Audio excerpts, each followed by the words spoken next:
Datang di Ngobalap. Ngobrol Bareng barudak Bonlap.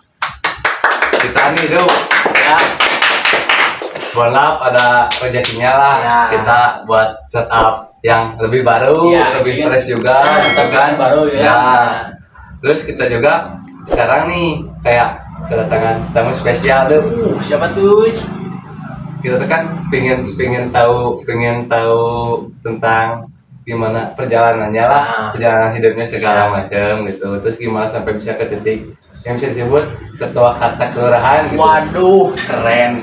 Keren. Kita panggil aja dulu sekarang dulu. Boleh. Siapa dulu? Asepti. Bisa dipanggil Ricky Septi Awaludin, guys.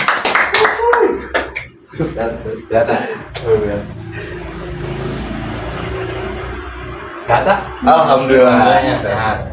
Jadi gini, pingin dulu kenal dulu sama Ade dari misalkan dari awal kecil sekolah tuh di mana gitu segala macam. Oh. Kalau bisa dari segini ya. Hai. Kemasan.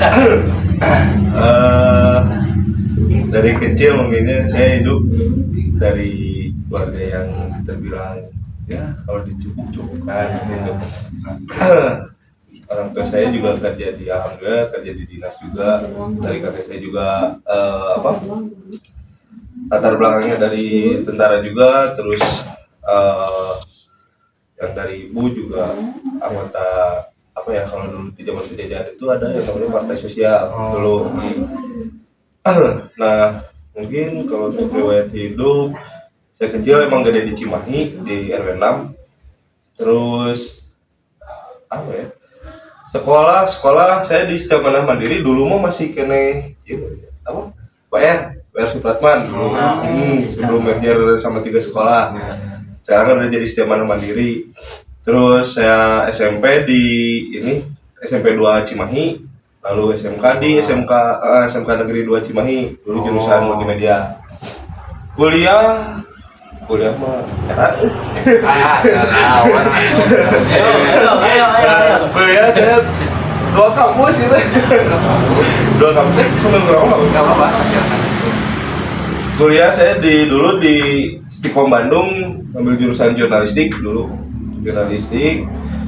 Jurnalistik terus sempat berhenti dulu juga berapa tahun ya berhenti. Saya kerja dulu jadi wartawan dulu di PJTV sempat cuma berapa bulan di PJTV.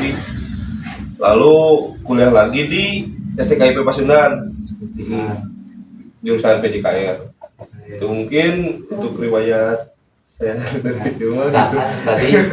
Tadi Asep Tite bilang kayak keluarga Asep Tite ada didikan tentaranya nih. Ya. Jadi kita tuh pengen tahu sih didikan keluarga dari Asep Tite kayak gimana gitu. Oh, boleh. Mungkin untuk didikan dari keluarga sendiri sih, dulu yang saya nih dulu dari kecil itu nggak boleh pulang malam. Udah keras lah. Udah keras. Apalagi waktu masih ada almarhum bapak itu nggak boleh sampai pulang lewat dari jam 8 tuh saya nggak boleh. Dari lewat jam 8 minimal, maksimal pulang tuh jam 7 udah di rumah dulu waktu SMA tuh. SMA masih di rumah. Cuman emang yang namanya keluarga ada didikan TNI-nya disiplinnya kan gitu kan. Disiplinnya benar-benar gitu. Disiplinnya benar-benar dari disiplin, dari waktu dan yang lain-lain pun dari bangun pun harus subuh, harus pagi banget gitu. Nggak boleh itu bangun siang gitu. Seperti itu. Itu turun sih dari kakek ke bapak juga sama gitu. Terus juga gitu. Karena emang didikan tentara kan disiplin gitu kan seperti itu. Cuman ada nggak sih ya kayak momen kan karena didikan orang tuanya keras segala macam, tapi pernah nggak misalkan teh kayak ada kata-kata yang paling ngena itu dari sosok keluarga gitu tuh nih. Kata-kata yang paling ngena Misalkan teh kayak yang suka nakal segala macam nih. Oke sih. Kalau kata-kata yang paling ngena itu nggak dari bapak atau kakek sih, tapi dari ibu. Oh iya, ibu. Dari ibu mungkin kayak gitu. Ibu dari dulu waktu saya pulang malam itu sering ngebela lah gitu. Ngebela terus nggak apa-apa lah pulang malam saya udah buat cari jati diri sendiri lah. Buat cari jati diri sendiri biar tahu nih jati dirinya ada di mana kayak gitu. Jadi ya pasti dulu dibela terus gitu sama ibu gitu, walaupun bapak ngomong gimana gitu ya, kakek ngomong gimana pasti ibu yang ngebela terus gitu. Cuman yang dipingin tahu dari aku sendiri nih, kenakalan yang paling pernah lakuin bener-bener sampai wah marahnya teh bener-bener marah bisa nih. Terus marah. Karena misalkan kita teh waktu anak kecil-kecil mah kan kita teh seringnya main segala macam Iya, gitu kan, bener. pasti ada hal yang sedikit juga kan dimarahin gitu kan. Bener. Ada nih sih gitu hal yang kayak gitu teh. Mungkin kalau dari kecil ya, dari SD sampai SMP lah, SD sampai SMA itu yang paling benar-benar dimarahin itu Jail sama temen. Jadi Hmm. Jadi jailnya tuh kayak temen tuh mau duduk di kursi di bangku dari sekolah, disimpan pulpen di bangku gitu, kan ojos tuh. oh ya. Kerabatan itu dimarahin sama sampai orang tuanya kan datang ke rumah tuh. Seorang teman saya tuh datang ke rumah sampai bilang ke ibu gini ya udah ramai di situ udah beres ya, maaf juga sih gitu dah. Karena kalau kata bahasa Sunda mah Rina kemalinaan gitu. Tapi kalau kesininya udah remaja ya pergaulan sih, dari pergaulan juga pergaulan dulu emang karena saya gaul itu dengan yang macam-macam orang sampai ke bawah ke yang negatif lah. Itu sampai dimarahin sama ibu gitu. Cuman kan namanya pasti masih anak kecil mah kenakalan itu kayak hal yang sewajarnya gitu ya, istilahnya mah gitu. Cuman kan ada di momennya misalkan teh kita teh nggak tahu itu teh kesalahan patah atau gimana gitu. Kecil mah. Karena belum tahu benar atau salahnya kan dulu gitu. Cuman yang dipingin ditanya teh ini, ada dulu teh kan pasti punya keinginan cita-cita atau hobi lah segala macam, mau itu dari SD, SMP gitu. Oh, kalau cita-cita itu dulu pinginnya jadi polisi atau tentara dulu. Cuman karena apa ya, Allah tidak mentakdirkan mungkin ya untuk jadi polisi atau tentara. Jadi dulu pernah emang sempat tes juga di tentara, di polisi dulu pernah tes waktu lulus sekolah itu pernah tes nyobain, gagal waktu itu di polisi gagal, nyobalah ke tentara karena emang almarhum kakek itu emang benar-benar ada salah satu cucunya yang jadi tentara. Ya kayak gitu, almarhum kakek sebelum meninggal sempat berpesan kayak gitu pingin lihat cucunya, salah seorang dari cucunya dari 4 ini pingin gitu ada yang tentara salah satu. Cuman ya rezekinya di situ gitu, jadi ya udahlah nggak apa-apa gitu. Berarti kepingin teh jadi tentara atau polisi teh karena ngelihat latar belakang keluarganya juga berarti. Nah gitu ya. Cuman kan pasti ada di fasenya teh ngejar cita-cita ya nih buat jadi tentara, tapi ada kayak beloknya juga nih. Kan masa pasti ada kenakalannya gitu kan. Misalkan kan kayak yang udah di episode sebelumnya gitu, ada teman teh emang benar-benar ngejar hal itu sampai gagal 13 kali lah bisa dihitung gitu. Nah si orang itu teh gagalnya teh karena emang benar-benar suka mentor kawannya segala macam kayak gitu nih. Ya mungkin sih gimana ya, kalau dulu saya tuh punya di sekolah itu punya 4 orang yang teman saya benar-benar gitu. Kita tuh punya prinsipnya kayak gini, orang nakal juga bisa loh jadi kayak gini gitu.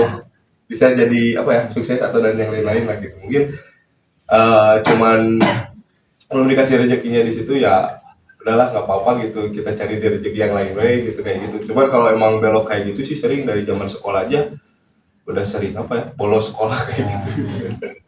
Bahkan orang tua sendiri pun waktu saya kelas 2 SMA, kalau saya 2 SMA mau kenaikan ke kelas 3 itu sampai kaget gitu saya ranking 3 gitu. Soalnya itu belum pernah gitu aku ranking dari SD sampai ke SMA itu belum pernah ranking gitu. Malah di waktu di SMA pas mau kenaikan kelas 3 ranking 3 gitu sampai ke Ibu G bilang ya mimpi naon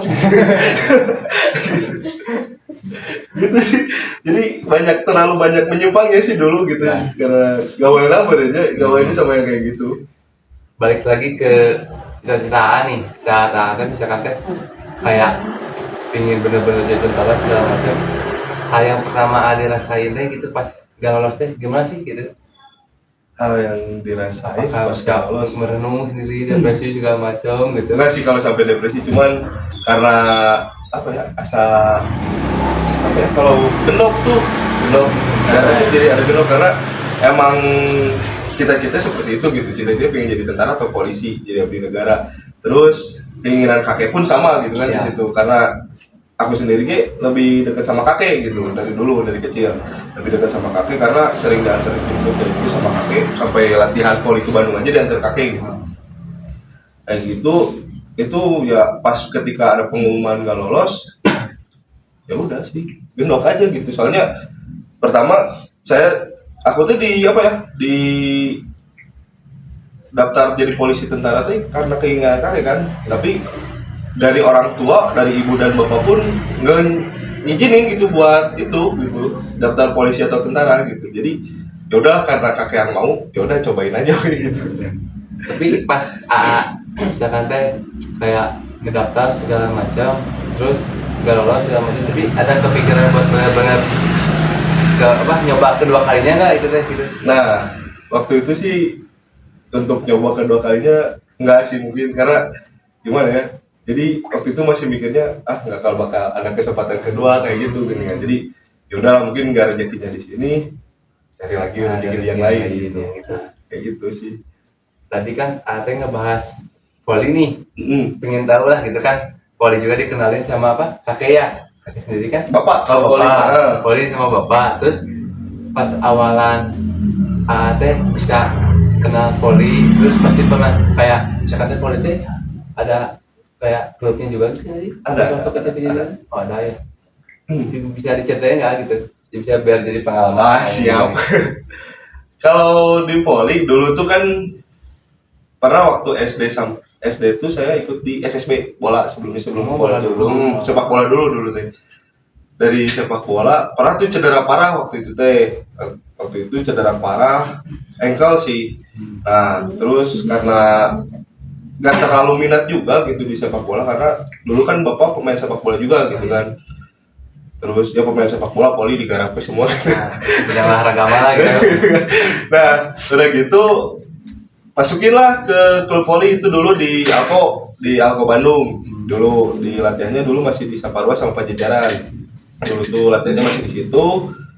Udah gitu saya mulai tuh belum tertarik di situ waktu SD kelas 6, belum tertarik sama voli. Nah, kesini-sininya pas SMP kelas 1 ada tuh teman saya yang sekarang juga atlet timnas sih, si Yola.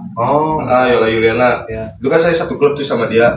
Yola Yuliana, dia udah dari SMP aja dia udah main di Platnas lah. Sampai ke luar negeri, ke Korea. Nah, dari situ mulai suka. Nah, udah SMP sering tuh pemain timnas yang putri itu sering datang ke GOR. Dulu sering datang ke GOR, lihatlah di GOR teh kayak si Yola masuk ke timnas, ini masuk ke timnas kayak gitu, teman-teman seangkatan di klub teh pada masuk di timnas gitu. Dulu belum di timnas sih, tapi baru Platnas Platnas waktu itu ikut. Nah, jadi mulai tertarik tuh,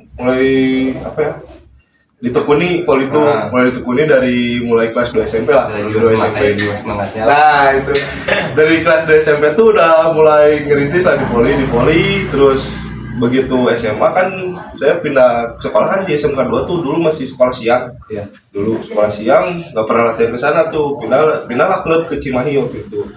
Karena waktu itu kan pas kebenarannya ada Porda. Porda waktu itu ada Porda. Ikut seleksi pun nggak ke seleksi di Bandung karena pemainnya terlalu jago-jago gitu. Kayak gitu, ikutlah ke Cimahi, nggak taunya yang satu klub sama saya juga yang angkatan aku juga, jadi pindah lah ke Cimahi tuh, dari di Porda juga sama, tapi nggak semua keterima sih, cuma ada beberapa orang dari teman angkatan di Alko tuh. Ada itu, terus alhamdulillah 2012 masuk di Porda waktu masih SMA, Porda Cimahi waktu itu. Waktu itu Porda Cimahi ikut, alhamdulillah ke seleksi juga, mainlah Porda Cimahi. Terus di Porda Cimahi udah beres, masih ditekuni itu, baru di situ yang namanya jadi pemain gacong mungkin ya, kalau sekarang di terkenalnya itu pemain gacong. Dulu emang benar-benar gitu kerasa, di voli juga bisa nyari uang kayak gitu. Jadi pemain cabutan kayak gitu kan dibayar. Bisa lah tuh, dari udah lulus dari SMA sampai lulus sekolah juga berapa tahun tuh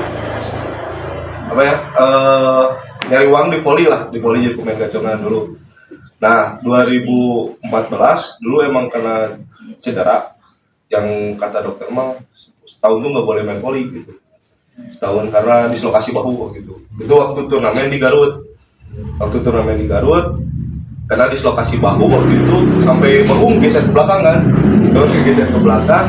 Emang sih cedera di voli sebelumnya emang ngerasain gitu dari kaki ankle dua-duanya dan udah itu masih kena inilah gitu. Cuman waktu dislokasi bahu kan bahu ngegeser ke belakang tuh waktu itu, ngegeser ke belakang, dipijit lah waktu itu ke Citapen. Waktu itu di Garut dulu, sebelum ke Citapen di Garut dulu. Udah di Garut tuh masih sakit lah gitu. Pas di ronsen di rumah sakit katanya bahunya ngegeser ke belakang kan. Geser ke belakang, terus dokter juga nyaranin buat apalah waktu itu saya lupa. Tapi emang kalau udah ditangani kayak gitu udah nggak boleh main voli itu selama 1 tahun sampai 2 tahun. Cuman hari saya udah orangnya kemana ya? Resep gitu kan. Jadi dokter ngomong lagi terus kayak gitu. Itu sakit lagi sampai ke tangan tuh nggak bisa ngangkat sampai ke atas kan. Cuma segini lah batasnya. Terus diurut lah ke Citapen, ada di Citapen tukang urut halus gitu. Diurut ke Citapen, pas di Citapen udah beres, udah masih bisa main voli lagi. Di situ masih nyari uang, tapi jarak dari berapa bulan dari situ emang kerasa lagi gitu sampai nggak benar-benar nggak ingin voli, tapi benar-benar karena ngerasain yang sakit bener loh. Udah di situ saya ketemu dengan mantan pelatih saya dulu, Pandur Haridi.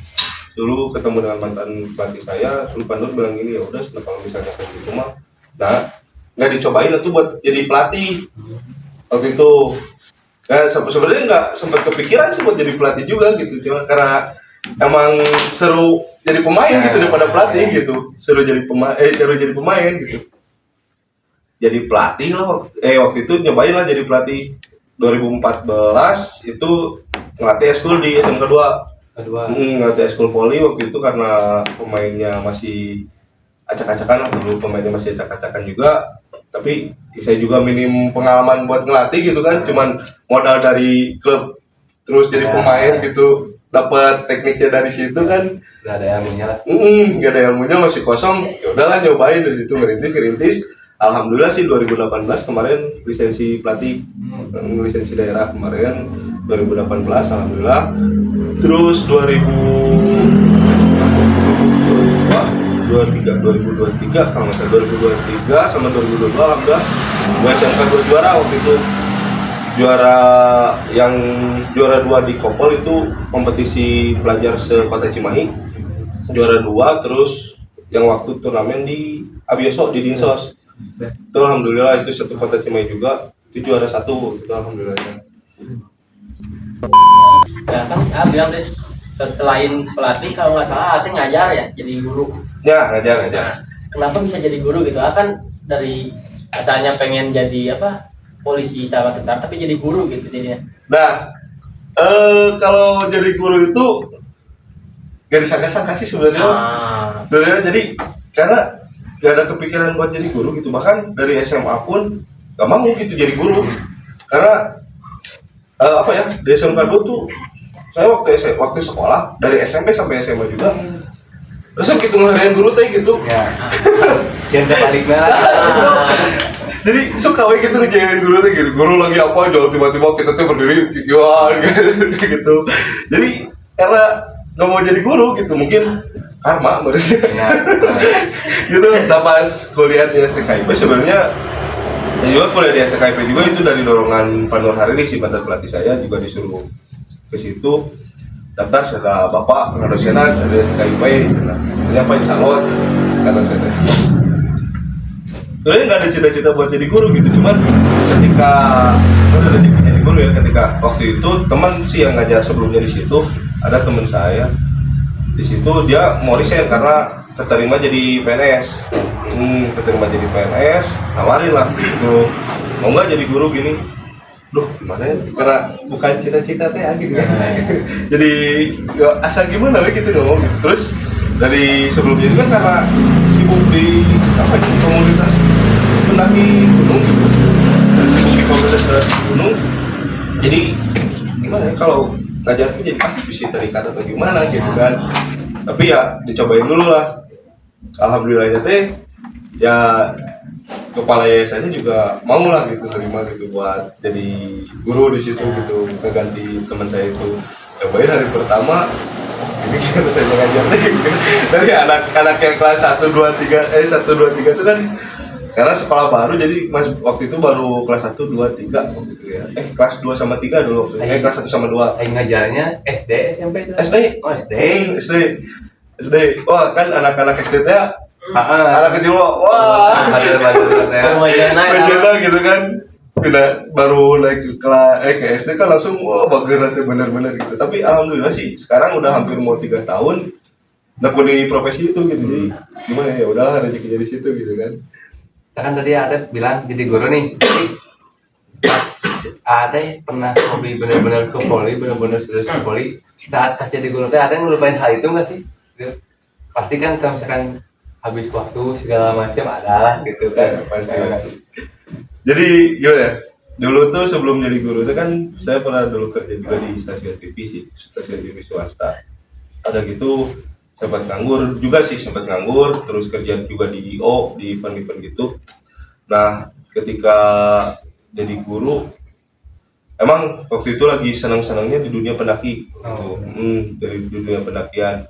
Dulu dari dunia pendakian kan itu dari 2014 tuh dari masuk organisasi pencinta alam sampai ke sinilah bikin komunitas sendiri gitu. Alhamdulillah juga komunitasnya udah berjalan sampai sekarang 6 tahun gitu kan.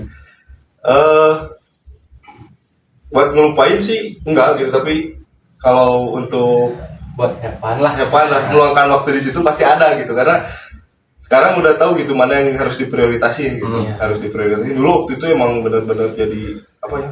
Sibuk di organisasi itu benar-benar gitu dulu. Jadi cari uangnya tuh bukan di tempat kerja yang gimana ya? Tempat kerja yang ditekuni itulah. Jadi dulu kerjanya cuma sampingan aja gitu kayak di komunitas alam dulu kita punya outbound kayak gitu kita inilah terus jadi instruktur buat di panjat tebing kita ya udah gitu cari uangnya di situ gitu kita cari uangnya di situ.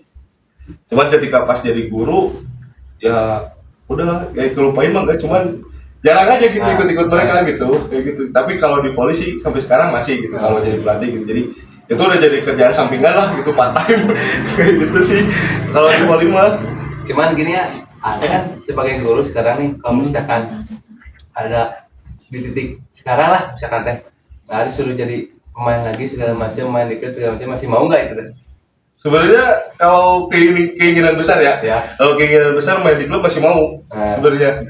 Kalau keinginan diri sendiri masih menggebu-gebu lah di poli. Cuman karena apa ya kesatu alasannya sih malu datang ke klub gitu udah nggak pernah latihan terus ketika datang latihan tuh yang latihannya dibawa semua gitu ya dibawa semua di umurnya tuh jadi aku tuh yang paling tua gitu jadi aduh gimana gitu kan jadi nggak lah gitu baik gitu sebenarnya kalau misalnya ada sih pelatih juga yang nawarin Om Sugeng waktu itu nawarin juga buat latihan lagi di Alfa waktu itu cuman enggak sih jadi nggak diambil gitu karena tuh pertama ya punya rasa malu juga kan gitu karena udah nggak pernah latihan berapa tahun di klub sana tiba-tiba disuruh latihan lagi kan jadi aduh gimana gitu kan jadi bingung gitu makanya ya udahlah mending aja ngelatih lah gitu kalau di poli mah ya gitu sih. Tapi kalau di dunia yang lain sih kayak di dunia pendaki gitu pasti sih gitu kayak kalau ada kayak tawaran buat outbound terus jadi apa ya instruktur buat panjat tebing terus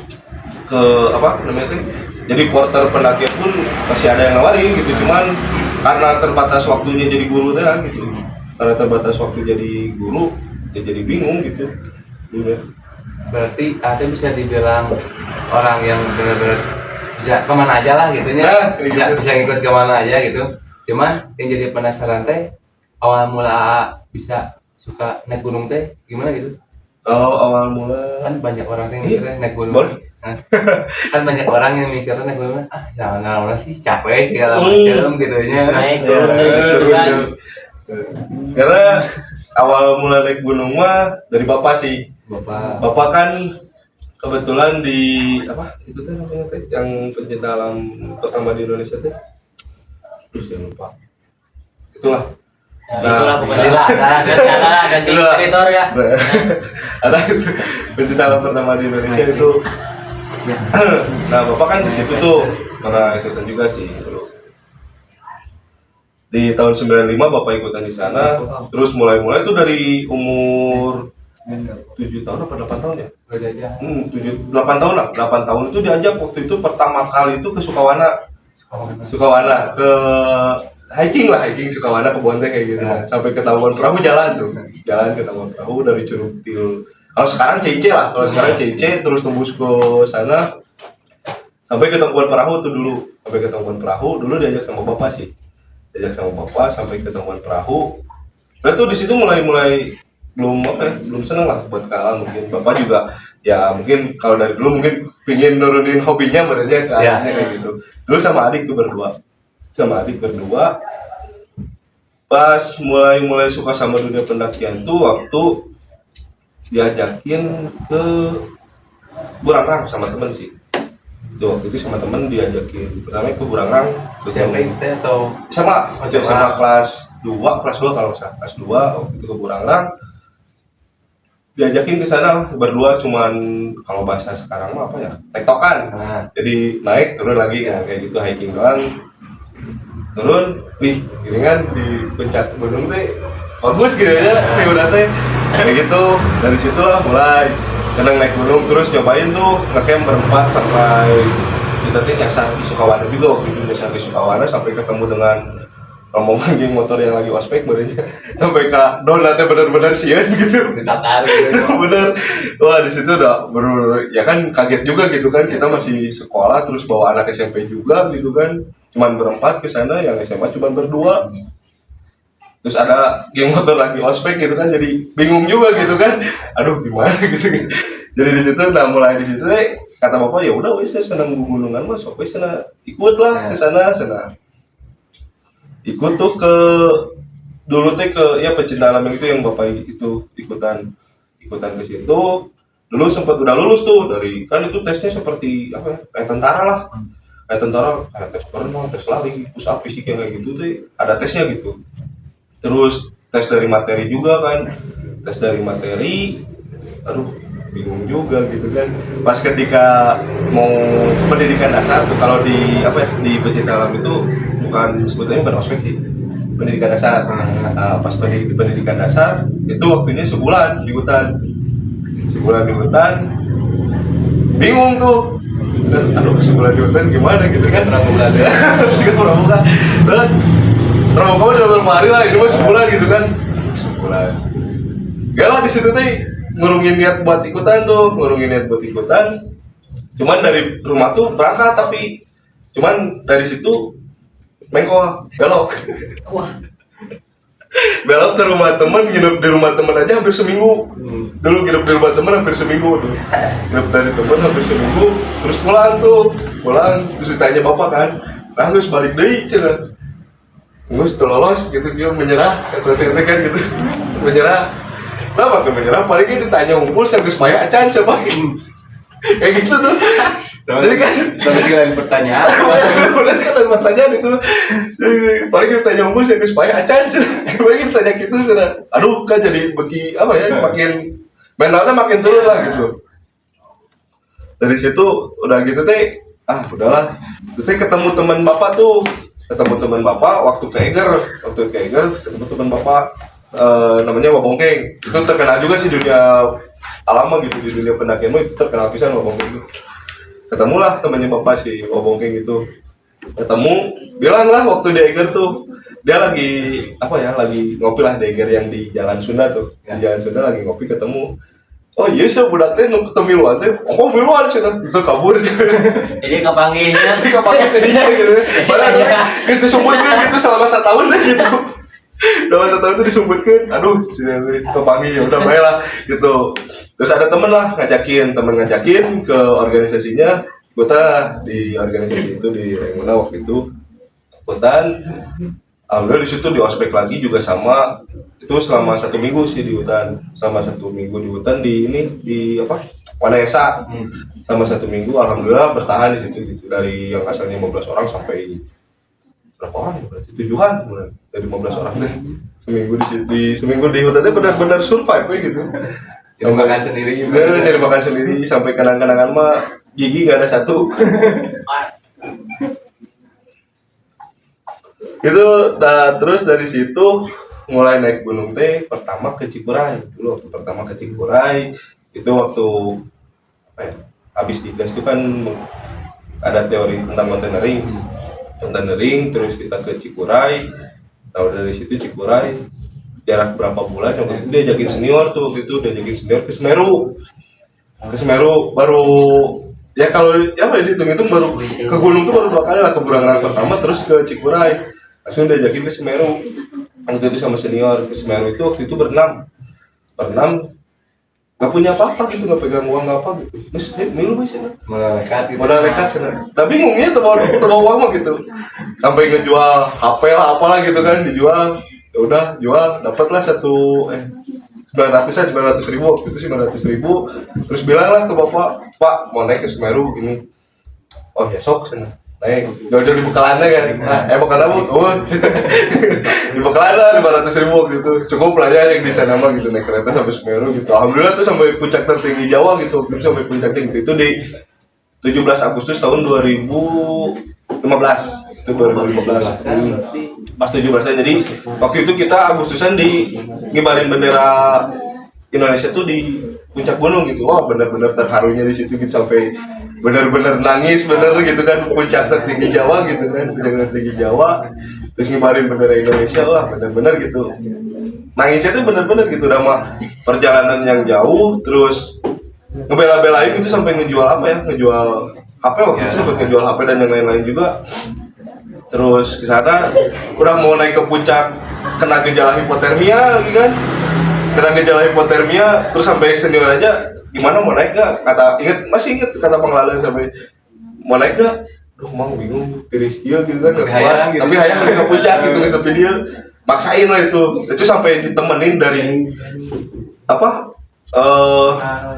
Ranupani apa itu teh yang terakhir sebelum Arcopodo tuh, dari Arcopodo lah, Arcopodo sampai ke atas tuh ditemenin bener-bener gitu sama senior tuh, didampingi terus gitu berdua teh sampai ke, ya udah sampai sana bener-bener nangisnya bener-bener gitu tuh, wah. Dan dari situ sering gitu, terus ngebuat komunitas pendaki juga sih, itu kita buat wadah juga, namanya pecel lele sih, pecel lele itu pecel lele, tapi bukan pecel lele pinggir jalan ya. Itu ngebuat di tahun 2017 kan, 17 itu 17 dari beberapa orang, 17 ya 2017 dari 5 orang kalau saya 6 orang tempat itu, terus sekarang udah berjalan banyak lah juga materi juga tempat-tempat. Cuman gini ya, kan teh ada yang nyebut Semeru teh kayak hal yang paling berkesan buat Ani. Iya. Ada nggak gitu selain Semeru gitu? Selain Semeru, mungkin hal yang paling berkesan itu di Argopuro. Di Gunung Argopuro yang katanya ya emang trek terpanjang si Jawa kan itu, yang kalau ditempuh dengan jalan kaki itu sampai puncak teh 2,5 hari lah gitu kalau cepat sampai puncak Argopuro nya teh. Itu emang paling berkesan sih, dari pertama ya cuma 2 gunung yang paling berkesan buat saya, itu Semeru sama Argopuro gitu, karena di Argopuro itu kita bener-bener ngilangin rasa ego kita buat ke temen teh, emang bener-bener harus dihilangin gitu, rasa ego itu kita belajar di situ gitu buat ngilangin ngelawan rasa ego kita tuh gitu, dari cuman dikesampingkan dari hal-hal yang mistis mungkin ya, dikesampingkan hal-hal yang mistis, karena kalau dari Google sekarang mah katanya Argopuro itu kan gunung terangker di Jawa tuh. Mungkin ya itu juga kita ngalamin sih, di situ kita ngalamin juga hal yang horor di situ tuh kita ngalamin gitu. Cuman yang harus benar-benar bertahan hidup teh ya udah gitu, kayak gitu kita harus benar-benar ngelawan ego sendiri gitu di situ. Dari situ mulai pembelajaran terus sampai ketemu orang yang sakit loh, orang yang sakit itu kebetulan orang dari Jakarta, sampai ya kita harus benar-benar membantu dia gitu, ngeluangin waktu buat dia 1 hari. Jadi yang harusnya kita tuh naik tuh 6 hari kita di sana jadi seminggu gitu di gunung teh. Itu benar-benar bisa lah di situ. Cuman kan biasanya teh gunung itu disebut dengan hal yang bisa lebih memahami sifat seseorang lah, sifat benar gitu kan. Namanya gunung kan pasti ada kumaha di rumah itu segala macam kan pasti ada kan gitu lah gitu. Cuman yang paling tidak apanya lebih tidak mengenakan lah itu pas saat naik gunung teh gitu. Ya. Dulu sih dari pas apa ya? Karena saya teh di sama senior waktu itu. Guru saya itu mengalir waktu itu. Dia sampai pernah bilang kayak gini, kalau bahasa Sundanya bilang mun hayang apal karakteristik jelema, bawa camping sih. Nah, Bawa ke gunung gitu. Bawa ke gunung sih, bawa ke campingan di sana.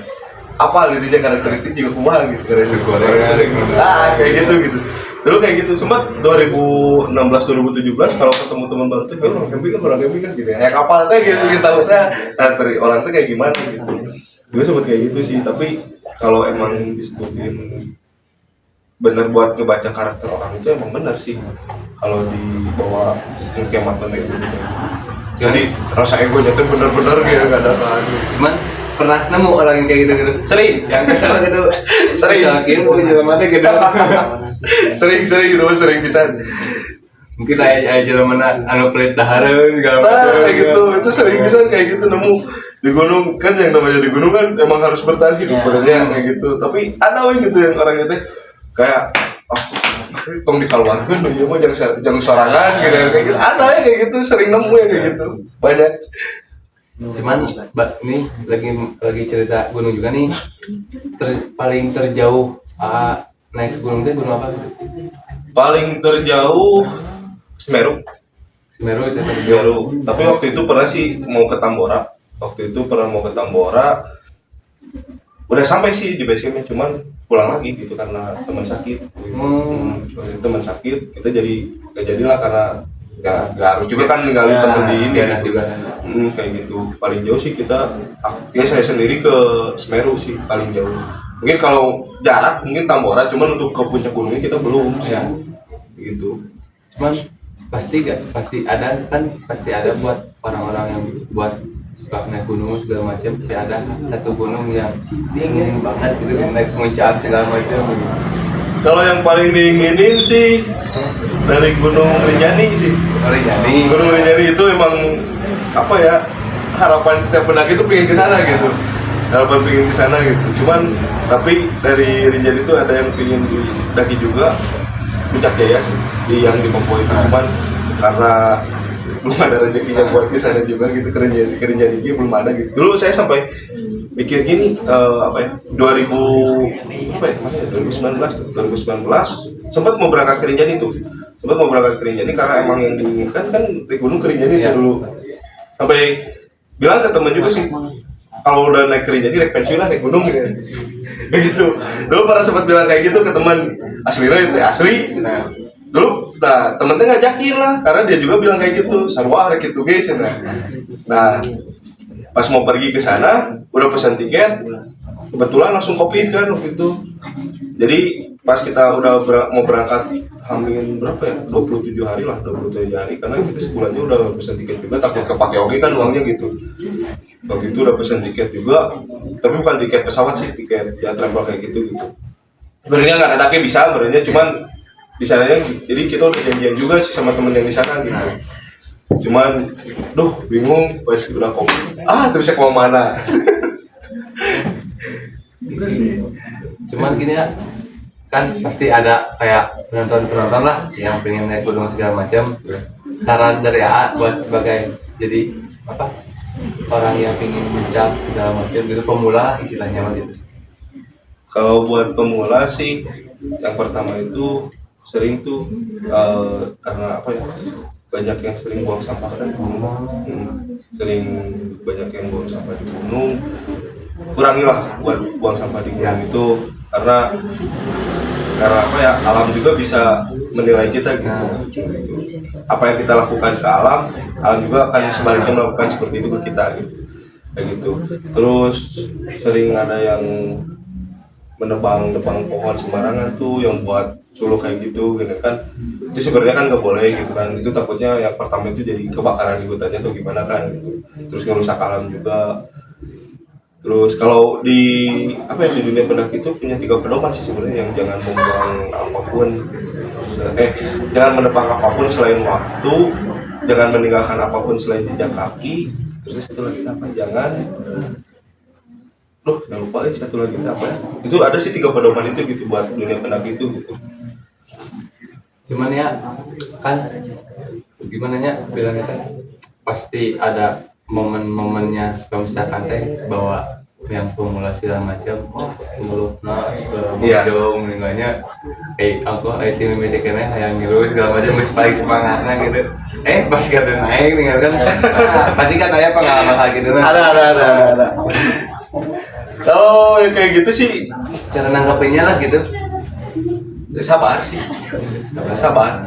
Pasti ada orang karena ngalamin sih waktu ngeporterin juga, ngalamin juga ada orang yang udah capek gitu, yang gerak gitu, cuma yang balik dari esok we gitu, terserah kamu we, kamu naik atau mau Terserah.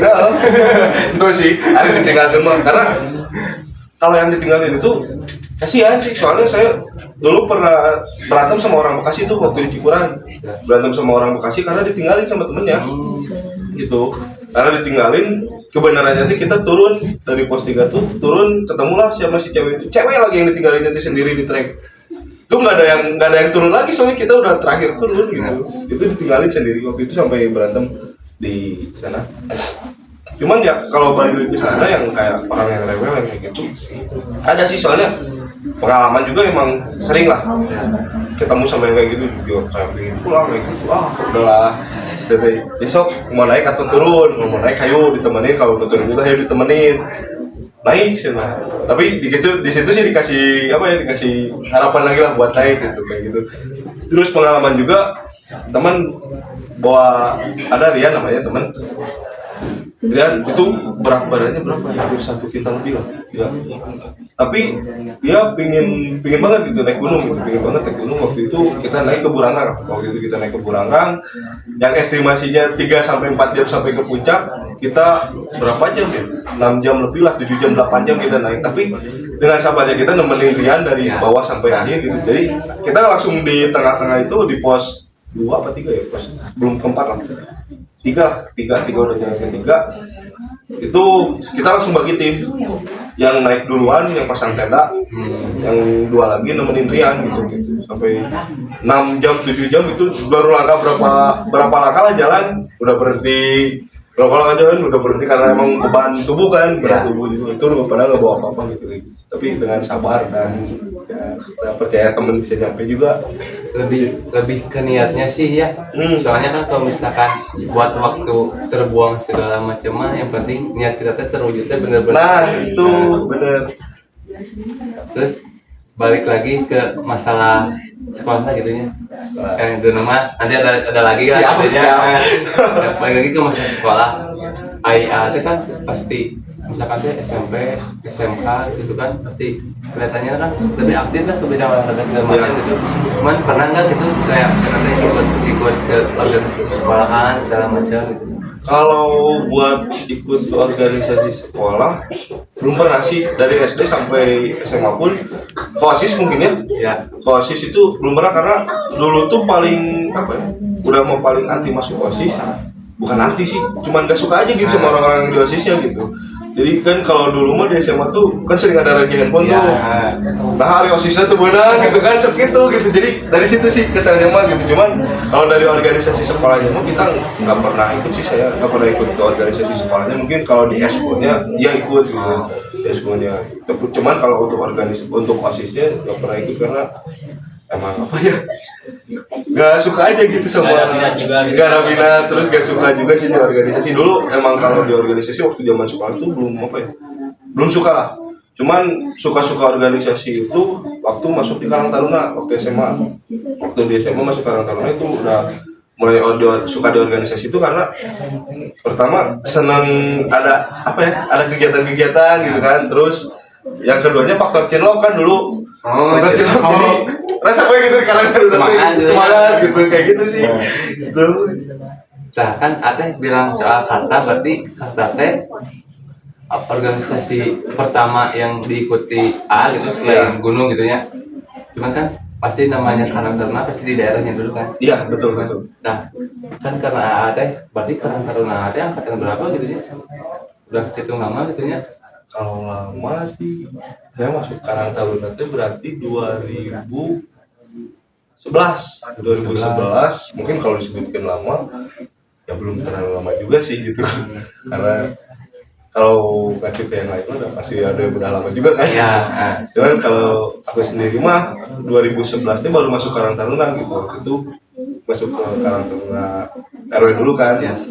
ke Karang Taruna RW sempat beberapa kali ganti ketua dulu dari zaman Kang Adit dulu pas saya masuk tuh zaman Adit Put yang ngadain event kayak gitu ya senang aja gitu kan kayak ada senang udah mah ngadain event musik terus saya juga kan emang suka musik gitu kan dulu sampai ke band-bandan gitu pernah nyobain gitu kan band-bandan juga pernah nyobain jadi dari situ udah mulai sekarang terus gini suka nah terus di situ zamannya Agung terus zamannya Rikat waktu itu ya pas di zamannya ketuanya Rikat sih dulu lebih seneng di Karang Taruna teh karena cilok teh gitu. Kan lebih aktif gitu ya.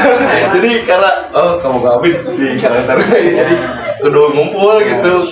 Pagi gitu kan. Cuman kan ini ngebahas soal kata nih. Ya. Berarti bisa kehitung kayak udah lama lah misalkan kita 2011 mah gitu. Cuman hal yang didapetin dari ikutan karate apa sih gitu? Sosial. Jadi gimana ya? Karena pada dasarnya kan manusia makhluk sosial. Emang dari situ sebelumnya saya tuh nggak pernah main yang namanya di wilayah sendiri tuh nggak pernah. Kalau main tuh keluar. Cuman ya ada temen di RW sendiri tuh ada gitu di daerah tuh ada. Cuman jarang main gitu sama mereka tuh karena jarang main karena mainnya di luar terus. Tapi semenjak Karang Taruna tuh jadi lebih kenal mereka gitu. Jadi ini kan tim karir itu wow gitu. Mau orang-orang seperti apapun juga kenal kan gitu. Karena ibu juga pernah bilang sih ke saya dulu. Erek punya teman mah terserah lah gitu mau itu pemobokan, mau preman atau apapun terserah itu mas karena nah itu mah buat ngacu jati diri juga gitu kan. Dan dari situ ingat omongan ibu sih jadi ya udahlah di Karang Taruna mulai lah dari situ terus karena jiwa sosialnya juga karena apa ya bapaknya mama itu emang penggerak sosial dulu kan di Bandung di pas zaman penjajahan itu jadi kata ibu mah ke bawah gitu ya jiwa sosialnya teh gitu jadi ngabdi ke daerahnya teh ke bawah gitu sama dari kakek teh kata ibu mah gitu cuman saya pribadi aja nggak nilai ke sana gitu kan cuman di kata orang lain kayak gitu maka ibu sendiri dia ngomong kayak gitu cuman nah dari situ itulah pas sosialnya itu sih yang didapetin dari pas sebelum jadi ketua udah jadi ketua juga sama sih di wilayah. Biasanya kan kakak juga bisa ngebentuk seseorang seperti punya kepribadian yang awalnya nggak bisa tanggung jawab segala macam kan jadi tanggung jawabnya ada gitu kan. Cuman kan buat sekarang nih pasti kan namanya kata masih ada tahapan-tahapannya buat naik nih. Karena kan sih ada zamannya ada jadi ketua panhut ketua kata unitnya gitu. Kalau ketua panhut pernah sih waktu di zamannya dekat waktu zamannya dekat ngalamin pertama jadi ketua pelaksana tuh dulu jadi ketua pelaksana panitia berganti dulu pernah ngalamin dari situ Rikat mengundurkan diri karena satu dan lain hal saya nggak tahu kesibukannya apa waktu itu nggak ada ketua kosong gitu. Cuman karena lihat Karang Tarunanya nggak aktif jadi berasa sentuh aja gitu kan jadi yang asalnya awalnya aktif tiba-tiba kayak ada melompong disitulah mulai lagi ngajakin lagi ayo dari situ mungkin pergantian ketua teman-teman yang ada buat jadi ketua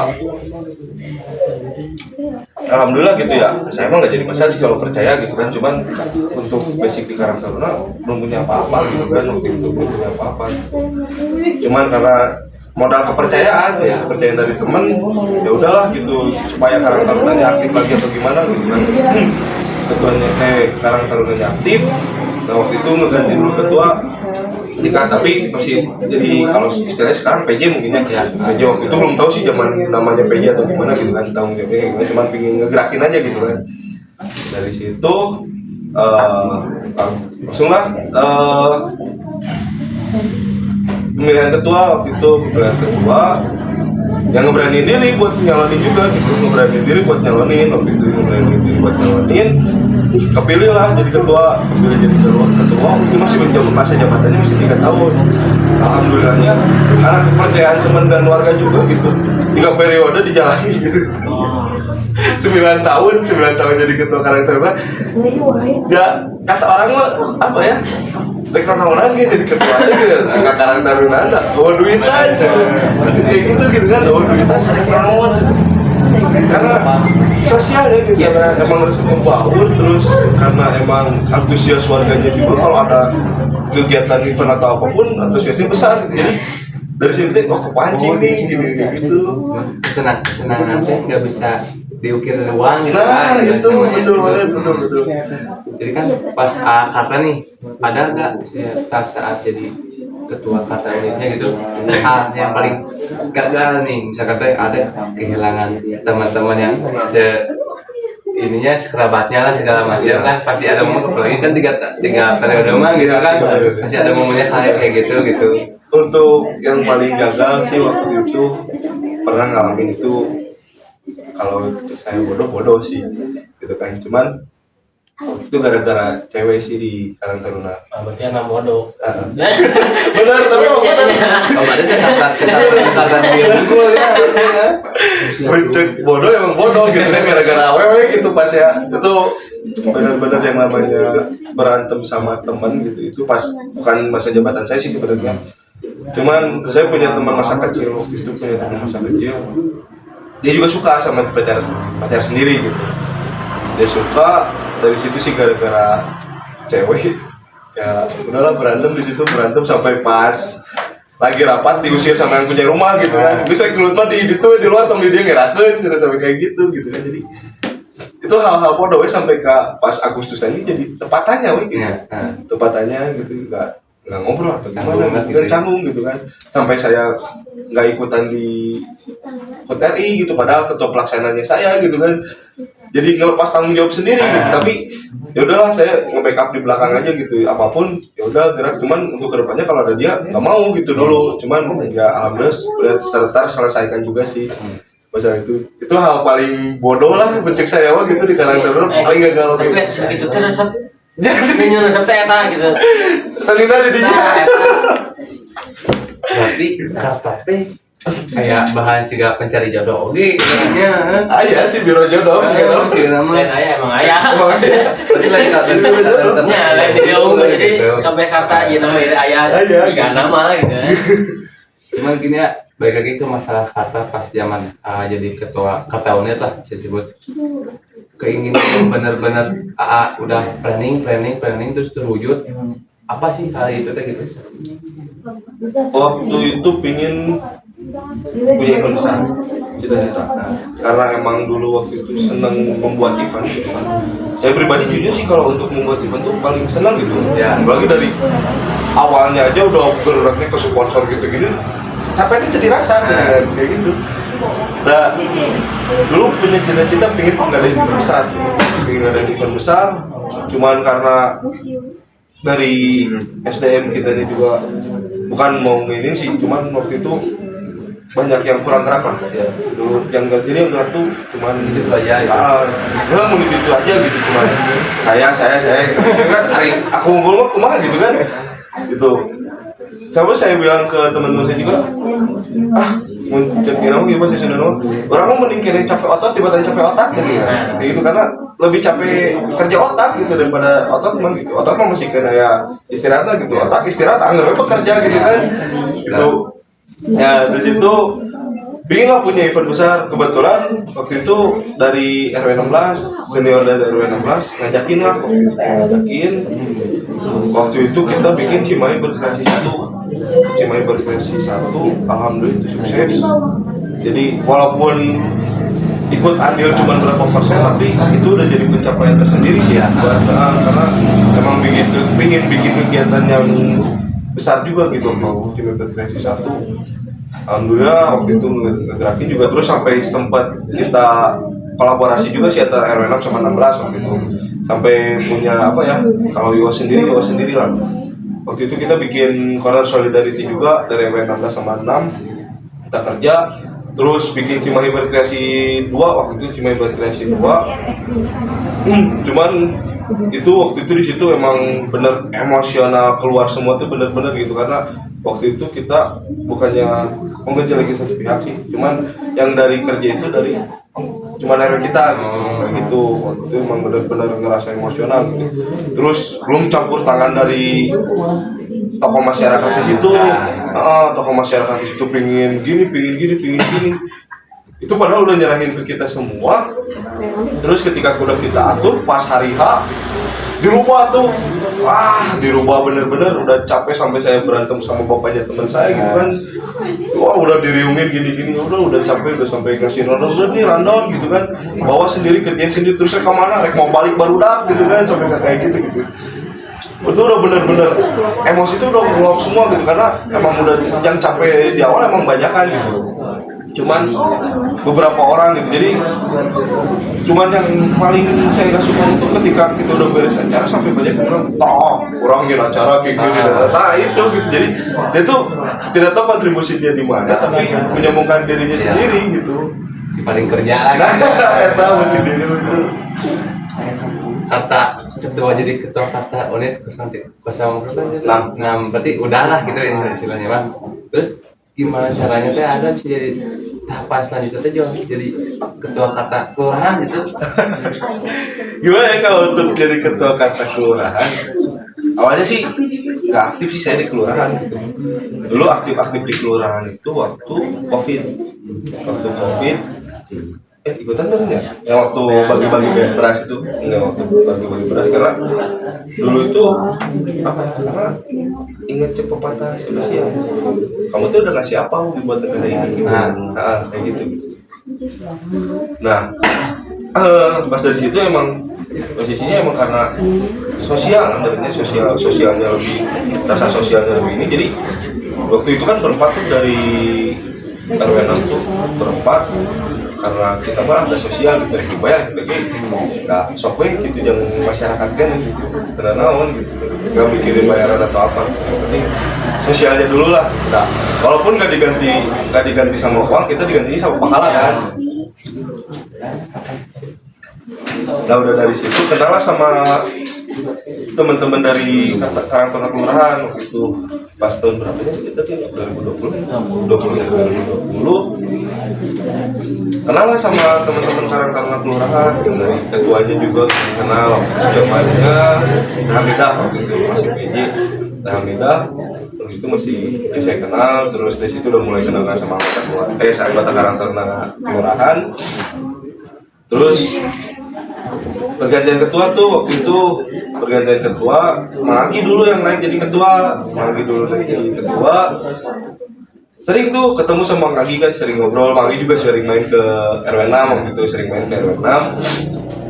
dulu.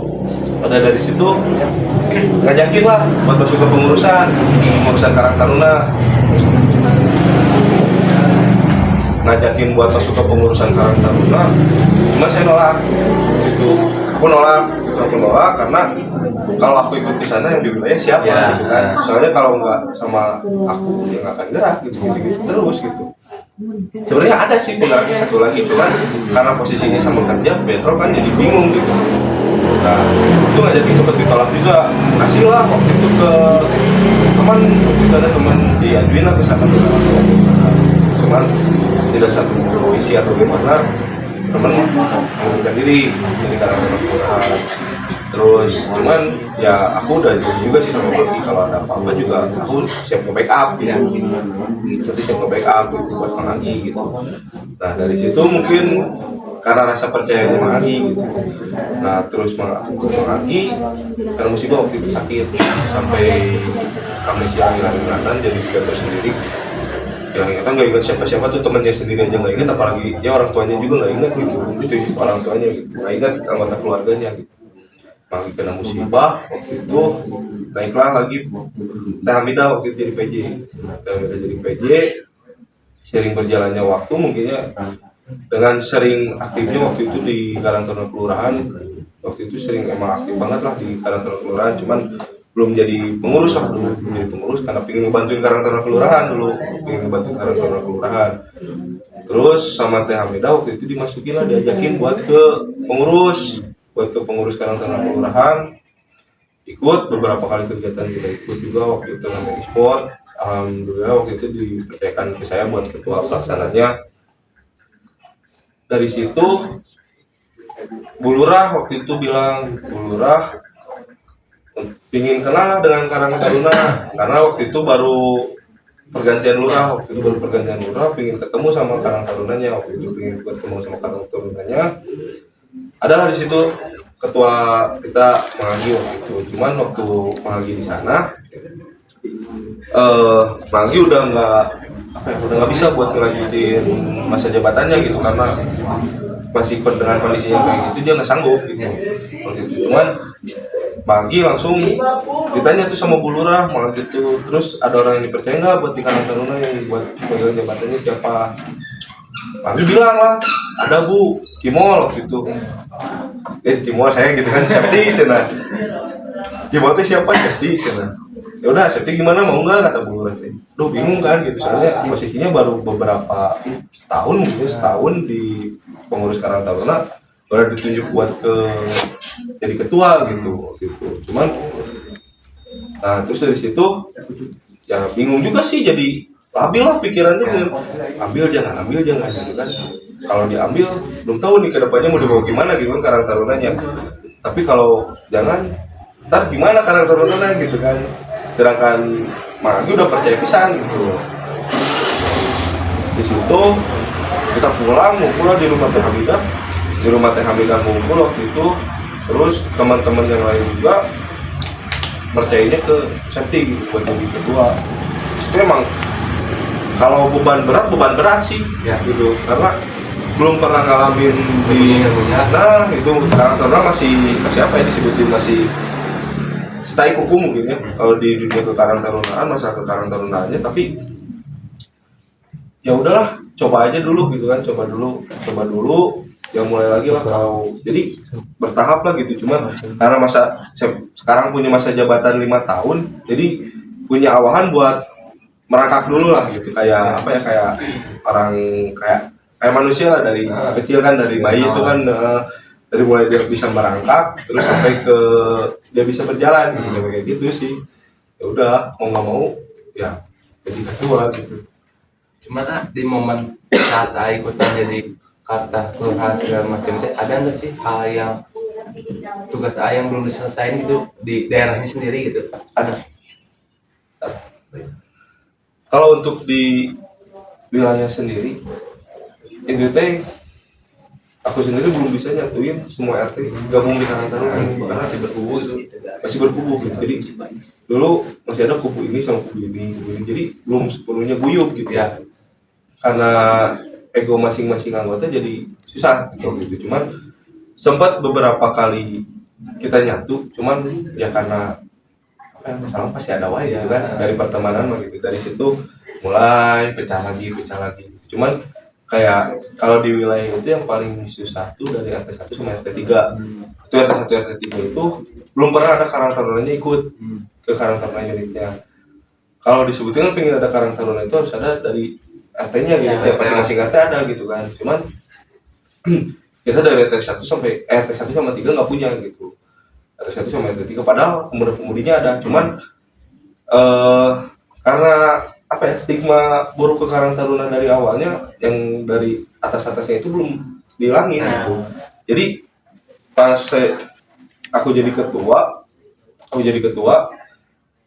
pingin ngilangin dulu gitu stigma buruk negatif ke Karang Taruna, tapi pingin dulu dihilangin gitu, kayak gitu. Cuman itu sampai sekarang ya, sampai turun jabatan juga belum terrealisasikan lah ngilangin stigma Salah gitu. Jadi buat first impression kata teh baik teh gitunya, bisa asli pasti aya we nu dicap goreng ada gitunya, padahal aja yang daerah serangan gitu kan gitu. Cuman kan namanya kata mah kan bisa disebut kayak kita teh capek apa-apanya teh gitu karena buat di sini gitu daerah gitu. Cuman yang kebanyakan orang lain nggak tahu teh kumaha itu bener. Itu bisa jadi gimana ya, stigma buruk tuh pasti ada wae di Nah. masyarakat teh ke Karang Taruna mah gitu. Cuman balik lagi ke Karta Kelurahan. Berarti Ate sekarang udah ngejabat berapa tahun? November sekarang 2 tahun. Pasti ada kayak pencapaian lah buat Pencapaian. sendiri gitu kan, kayak progres terus Iya. kan segala macam, pasti ada hal-hal yang senang gitu, bisa bikin acara ini segala macam Iya. gitu kan. Cuman di balik itu kita tuh pengen tahu gitu, ada sebagai ketua Karta Kelurahan teh buat kedepannya nih kayak keinginan yang paling besar lah bisa disebut apa sih gitu. Keinginan yang paling besar buat saya sendiri itu pingin Karang Taruna yang ada di Kelurahan Setiamana ini teh Karang Tarunanya ada. Yang pertama itu. Terus karena kita juga kan sekarang ngejalanin program PJ Wali Kota juga dari Padi Bisa Romi untuk 70% itu Karang Tarunanya yang ada gitu di unitnya tiap-tiap kelurahan.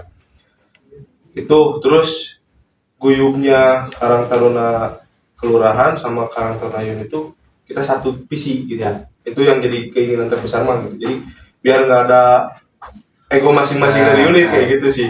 Itu keinginan terbesar. Terus alhamdulillah juga kemarin pencapaian terbesar juga waktu ngadain lomba voli antar RW di tingkat kelurahan. Waktu itu emang benar-benar apa ya, nyatuin beberapa RW aja emang susah gitu, susah pisan gitu. Nah, dengan kemarin adanya itu jadi silaturahmi itu jadi ada gitu dengan kayak gitu juga gitu. Jadi itu udah jadi apa ya, masih pencapaian sih, tapi belum terlalu tercapai sih untuk jadi ketua gitu, karena masih ada misi yang belum dijalanin juga sih gitu untuk kedepannya. Karena yang kedepannya mah pengen ya, yang pertama ya tadi yang apa, Karang Taruna unitnya tuh tiap di RW-nya tuh ada gitu, kayak gitu. Cuman buat nih kesulitan dibandingkan Karta Kelurahan sama Karta Daerah nih, Kesulitan masih ada sulitnya kan gitu. ada. Kalau untuk kesulitan mah, kalau dibandingin dengan wilayah lebih sulit di Karang Taruna Kelurahan. Karena kalau di Karang Taruna Kelurahan itu kita dengan instansi kan dengan kelurahan. Bahkan kita juga dengan kecamatan dan kota juga harus ada lah gitu kan kontribusinya. Mungkin kalau kesulitan sih dari segi waktu, mungkin ya segi waktu kesulitan emang benar-benar sulit ngeluangin waktu antara Karang Taruna Kelurahan sama pribadi gitu. Tapi kalau untuk di Karang Taruna wilayah itu karena di rumah sendiri gitu kan, di rumah sendiri saya santai nawe gitu, sebenarnya baru dikerjain gitu kayak gitu. Nah kalau di Karang Taruna unit mah mungkin yang paling ininya mah dengan masyarakatnya sih, karena dengan masyarakat yang di lingkungan sendirinya, masyarakat lingkungan sendiri kadang nggak ada yang percaya dengan Karang Taruna atau enggak gitu ya kan. Itu yang jadi sulitnya gitu. Tapi kalau dengan Karang Taruna Kelurahan ya sama sih masyarakat juga gitu, karena sulitnya jadi kan dulu cuman waktu di unit cuman satu wilayah ya, satu RW. Sekarang udah 18 RW kan gitu. Jadi cakup sama semua. Nah, harus dapetin lah kepercayaan di masyarakatnya teh gitu. Itu sih jadi masih kena yang susah gitu. Ya. Apalagi kan namanya Karta Kelurahan teh kita teh harus benar-benar akrab sama semua RW lah. Nah, emang tuh. Ai daerah mah cuman RW kita RW doang kita gitu doang. pada tahu Ya, kan. gitu kayak gitu. Terus kan ini teh kan berarti udah jadi 4 tahun lah jadi ketua Karta Kelurahan kan 4 tahun kan? Kalau sama pengurus 4 tahun. 4 tahun. Hal yang bisa disebut kegagalan nih dalam proses progresnya lah gitu. Kegagalan mungkin kalau di Karang Taruna kalau di Karang Taruna Kelurahan kegagalannya waktu itu Karang Taruna Kelurahan sempat di apa ya, bukan dipandang sebelah mata sama kelurahan, cuman karena satu dan lain hal yang nggak bisa disebutin ya. Mungkin itu jadi ketidakpercayaan kelurahan kepada kita gitu, kurang supportnya waktu itu. Tapi alhamdulillah untuk sekarang kelurahan sudah terbuka juga buat kita lah. Nah, itu jadi apa ya, jadi pencapaian juga sih buat saya sendiri gitu, karena susahnya bener ngebangun Karang Taruna dari yang apa ya, dari jatuh sampai bangun lagi itu susah banget gitu. Kita ngebahas Karta udah nih, kan berarti kita ngebahas Aseptinya lah, bisa disebut keinginan Asepti buat tahun kedepannya nih apa gitu yang mau dilakuin kayak gitu. yang mau dilakuin mungkin yang pertama dari segi karir dulu mungkin ya. Karir dulu karena karir lebih penting mungkin ya, karir lebih penting. Terus yang kedua jodoh. Yang kedua jodoh. Jadi Ya, jodoh. Udah umurnya gitu. udah umurnya ya udah seharusnya itu mah. Geus kuduna, Geus kuduna batur mah geus marawa budak ya macan. Mungkin itu dari karir. Terus apa lagi ya? Pingin sebenarnya pingin punya usaha saya itu sebenarnya. Karena dari dulu sempat gagal berapa kali sih dari usaha. Pengen punya usaha sendiri lah. Sempat gagal juga sampai ke benar-benar ditipu sama teman sendiri itu ngalamin juga gitu. Karena itu mah bukan cita-cita sih, keinginan dari dulu gitu. Jadi pingin usaha tuh punya usaha sendiri tuh buat nambah-nambah finansial di diri sendiri kayak gitu sih. Itu. Nah kan keinginan AA berarti udahlah gitu. Kalau misalkan waktu bisa diputar lagi lah ke awal balik dari kecil segala macam, hal yang pingin diulang teh apa gitu, kayak misalkan teh jadi tentaranya berarti kesalahannya apa nih, terus ke polinya juga segala macam nih, jadi apa gitu kalau misalkan bisa diputar balik lagi gitu. Kalau misalnya diputar balik, pingin ke tahun 2014-15 lah. Kenapa itu? 14-15 itu yang namanya belum ngalamin gagalnya kehidupan. Jadi apa ya? Karena kesalahan awal kegagalan itu di situ gitu. Pingin ngulang di situ. Pingin ngulang di situ karena itu kegagalan semua ada di 2014-15 lah. Itu kalau bagi diri ya bagi aku sendiri sih itu mah. Bagi aku sendiri 2014-2015 itu masa kelamnya si Septi gitu. Jadi masa kelamnya itu gitu. Jadi pengen ngerubah itu gitu 2014-15 itu sering kepikiran sih dari mulai itu dunia pengen gitu balik lagi ke 2014 buat ngulangin lagi gitu kan, ngerubah lagi gitu dari awalnya kayak gimana gitu biar nggak gagal ke depannya ya. Kayak titik penyesalannya nah itu titik penyesalan sih.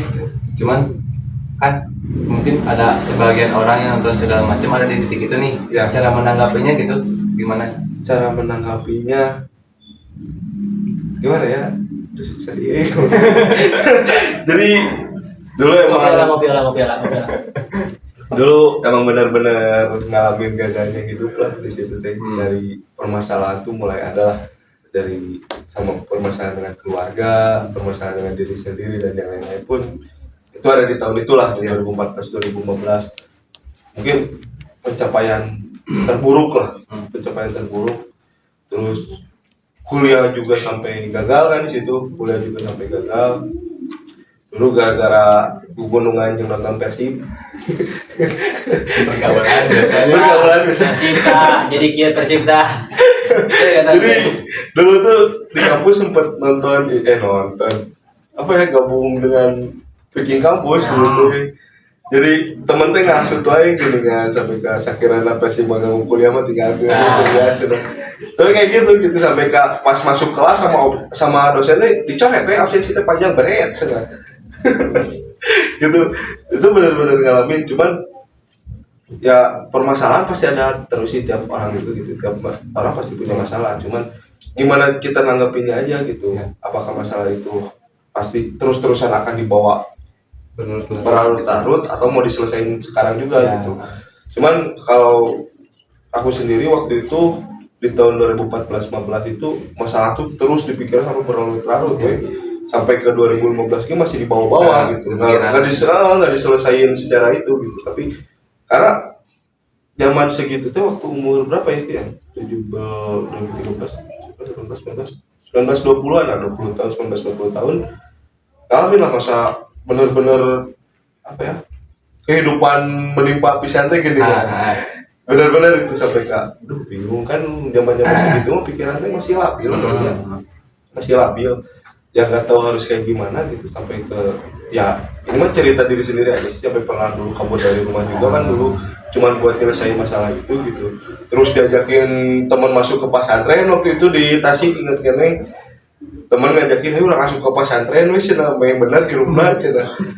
Masuk ke pesantren di Tasik dulu, aduh lupa pesantrennya teh apa ya, yang mau ke Gunung Galunggung lah waktu itu teh. Dari situ kabur kan.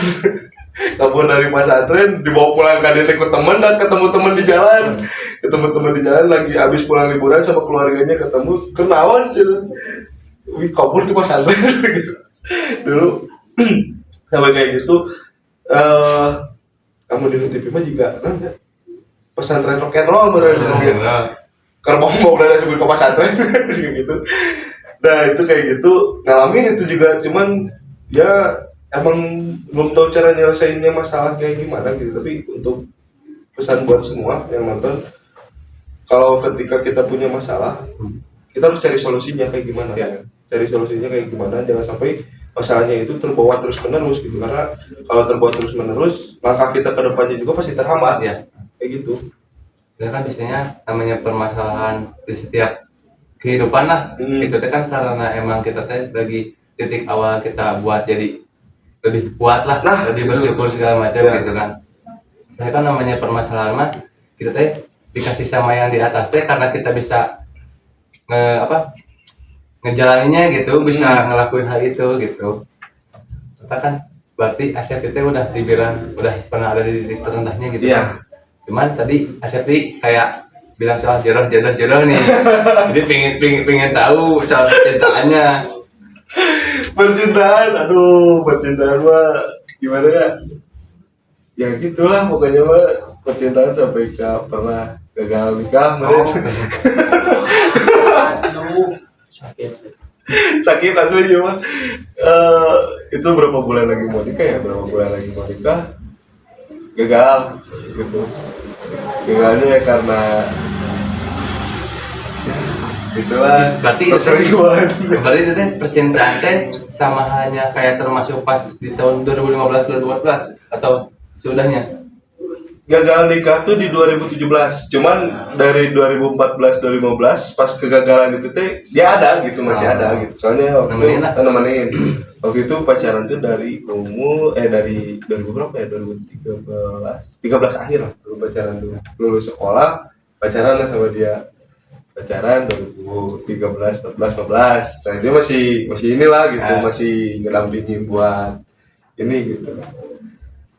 Di situ 2016, 2017 gagal nikah tuh.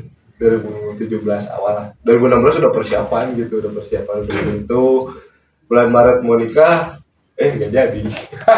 Ya mungkin emang belum jodohnya. Istilahnya mah. Namanya soal percintaanmu kita nggak bisa nebak lah istilahnya mah. Cuman kan pasti namanya soal percintaan, kehidupan pasti ada di momen titik rendahnya bisa disebut gitunya. Kita belajar soal cinta kayak gimana, soal hidup, apalagi kan kalau misalkan cowoknya yang dipikir pasti paling utamanya keluarga kan. Nah sekarang pertanyaan terakhir buat Asyafti gitu, tanggapan buat channel inilah gitu istilahnya mah, gimana gitu tanggapannya? Keren, soalnya jarang gitu diundang-undang ke podcast gini tuh. Mungkin ya terus berkembang aja untuk channel ini. Buat kata Mandap juga, ini jujur ini paling keren lah. Kalau kata saya ini paling keren karena jarang-jarang itu unit yang kepikiran buat bikin konten seperti ini gitu.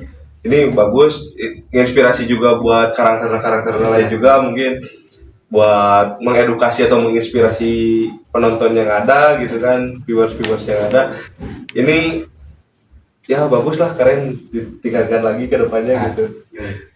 Saran dari Asyafti buat keseluruhan karta lah di Setia Amanah gitu, dari caranya capainya segala macam gitu. Jadi Asyafti bisa ngasih saran yang buat orang-orang tuh mikir karena teh ada baiknya juga nih, segala macam gitu. Jangan menilai cuma soal buruknya doang. Nah, kalau saran mungkin emang sih di karantina pasti capek itu ada, lelah, terus beban juga pasti ada. Cuman dari situ kita bisa, dari karantina kita bisa ngebangun diri sendiri gitu, untuk lebih tanggung jawab, lebih menginovasi lagi, menginspirasi lagi, memotivasi lagi diri sendiri.